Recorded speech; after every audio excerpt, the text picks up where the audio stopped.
Yo, what's going on? It's BrandNewMac and I'm here to bring you a new and updated Robert Whittaker champion build. This is for patch number 6 on EA UFC 3 Ultimate Team.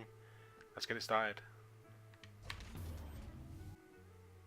Now I'm going to bring you this guide in a bit of a different format than last time. I've already put together the moves and I'm going to explain to you why I think these are the important stats to maximise on patch 6 and when you want to prioritise the stats over the actual moves themselves. So first of all, let's cover the stat maximisation choices in the bottom left corner in the new Ultimate Team UI. The first thing to notice is that speed is still the king of stand-up stats. Speed kills and nothing is better than being able to land first in Ultimate Team. Speed should always be your number one priority. Second up is power. For obvious reasons, you want to have as much power behind your strikes as possible. More power equals more damage.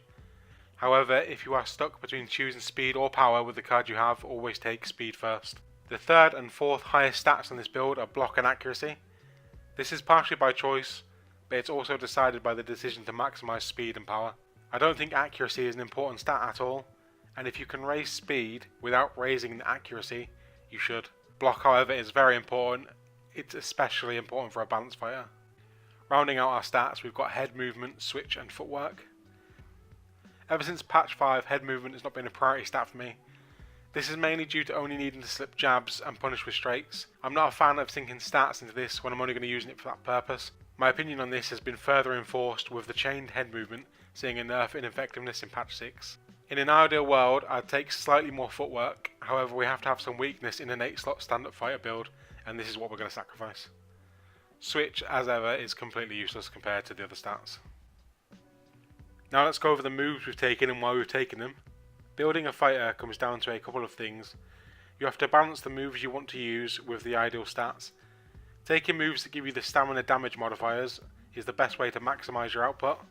The ideal scenario is that you can pick moves you use a lot with stats you want. So continuing with that idea, first up we've got our basic bread and butter punches. I'm using the Blachowicz event jab paired with the Aldo looping cross. Both moves that made my top 10 list of moves on Ultimate Team. You'll throw the 1-2 an awful lot, so having a -8 stamina and +8 damage on both is really efficient. After our jab and straight, I went with the Volkov uppercut. This has great stats and I use the uppercut an awful lot, especially throwing a 1-6-3 combination, that's one of my favourites. Spinning back fist also makes the list. I think this is really underrated. It's good for destroying people over using head movement, really strong tracking on people using head movement, and it produces a lot of rocks. Also combos nicely off the jab. +6 block is a bonus and something that I wanted to boost, so we went with the spinning back fist. John Lineker's salt and vinegar lead hook. Chosen this because again I throw this in combos an awful lot. 1-6-3, 1-3 and 1-1-3 being some of the most common ones. So the stamina damage modifier gets a lot of airtime with these combos.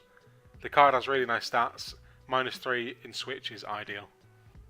The lead leg kick, while not a move I often use, is good for closing distance. The card's stats are good, which is mainly why it makes the cut.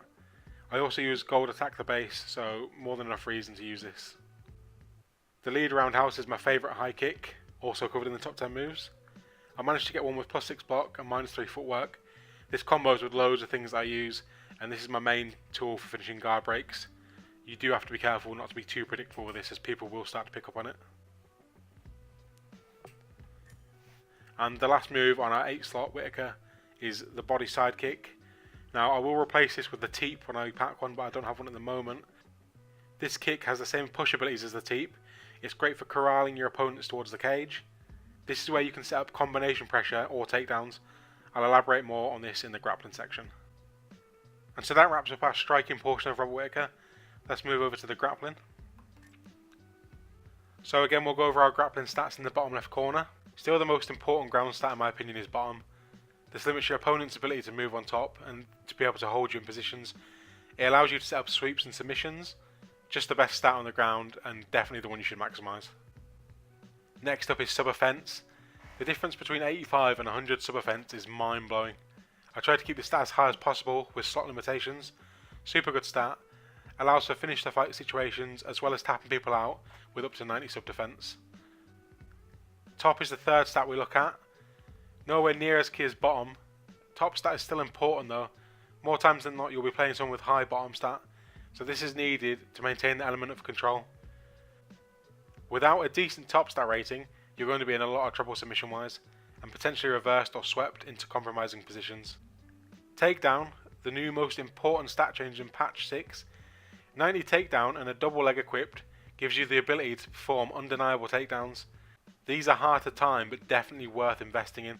There are other changes to GA that makes a high takedown rating better than it ever has been before. 90 takedown will make super light work of anyone throwing reckless power strikes. Vitally important to remember that without the 90 takedown and double leg, you will not have access to the undeniable takedowns. Lastly, we have sub defense for obvious reasons. You need some sub defense, especially against talented grapplers. Any more than 85 sub defense, however, feels like a total overkill and not at all warranted. If you're being tapped regularly with 85 sub defense, go and practice submissions, don't add more sub D. The obvious weakness with this build is the clinch. There are no ways of getting around the glaring hole in your game. However, this is a percentage bet because a lot of people that play are very poor at maintaining the clinch. Their control is poor and decision makings are even worse. Along with the ability to deny the clinch, you should still be able to fake your way out of 99% of the UT player base clinch, even with this abysmal clinch rating. If you are struggling with the clinch, I'll have a clinch 101 video out really soon, be sure to check that out. Now that we've covered the ground stats, let's go over the ground moves. The ground move situation is actually a lot more complex than the stand-up counterpart. Picking ground moves that give you transitions and sweeps is every bit as important as the stats themselves. This is way more of a balancing act, and at some places you will need to use cards that are perhaps not what you want to use in a fight but have great stats, or vice versa, you need the move, be it a takedown or a certain set of transitions, but the card you have doesn't have the best stats in the world. First, let's cover the takedowns I've equipped. First up, power leg single. This move is mainly equipped for its stats. A power single is fine, but nothing special. Also gives you a single leg at the cage that lets you begin the new takedowns at the cage animations. Power double leg, this also gives you access to the double leg takedown we talked about. This is a requirement for the automatic takedowns, so this is a must-have equipped card. Single leg takedown. This is the best example I can show you of moves being used entirely to give us better stats. I obviously don't want or need 2 single legs equipped, however I did need the extra +7 takedown, and so we basically have a dead slot being used only for stats. The next 2 takedown cards are the suplex and body lock cards. Both good moves in the clinch, but we have super low clinch rating, so these aren't going to see a lot of action, mainly again used for stats. The suplex will see more action, as people like to stand up from backside control. That's a very common occurrence, so at times you will get to use the suplex. The body lock, however, very unlikely to see any action at all. Next one we move on to is ground transitions. BJJ sweeps is one of my favourite cards in the game. This gives you access to the full guard down sweep, which is a fantastic tool, really diversifies the threat of full guard. It also opens up the momentum sweep in full guard from left to right, as well as the guard flip from stack guard. This is an example of a card being taken for its actual transitions, as well as the decent submission offense stat. BJJ reversals also make it onto the list. BJJ reversals matched with a 100 bottom game will make you a very hard task for anyone to deal with. Try and knock down. BJJ reversals can absolutely be the difference maker in a fight when it comes to grappling. Highly recommended if you get a card with the right stats on it. Wrestling transitions are also equipped. This gives you access to Crucifix and Stacked Guard. Both positions have seen a buff in patch 6. Stacked Guard can be especially dangerous for those that panic and don't know how to deal with it. This is the card that gives you the threatening leverage positions on the ground. Again, highly recommended. BJJ get-ups. This is the card that makes Whittaker really shine. This is what makes him the perfect pick your poison champion.